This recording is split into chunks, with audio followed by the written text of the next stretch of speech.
is. You have the power lines just whipping around and those evergreens really fully caked with some snow at this point. Seems like the snow totals are piling up a little bit. It's been enough that you can see down here a plow came through and actually piled it up on the side. Quite impressive amount of slush. And if we can get over to the side here, I'll give you a little visual of our lovely short beach on Winthrop Parkway.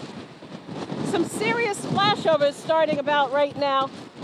And we're about still an hour away from high tide, and you can see the water is already coming up over the wall on Winthrop Parkway. Quite a bit of traffic kind of going by. I don't know if they're just kind of the lookity-looks wanting to see the high tide, but we have seen more people come by, and a lot of bare pavement still down there. But I have to say, with the coldness out here, you're probably going to get a lot of ice later on as the water stops flying and just settles there on the road. On this slick hill here on Endicott Avenue, we haven't seen too many people out at all. We're pretty much the sole survivors out here in Revere, just enjoying this lovely nor'easter as it barrels down on us.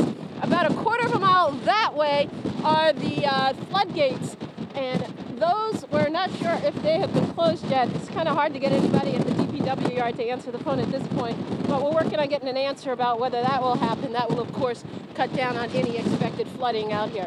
So live in Revere, Rondella Richardson, WCTV News and 5. Back to you guys. Oh, Rondella is just getting pounded out there. The wind on the coast is just brutal right now. Earlier, Rondella was talking about bringing duct tape and bungee cords with her to make sure that she stays still and doesn't get blown away by that wind.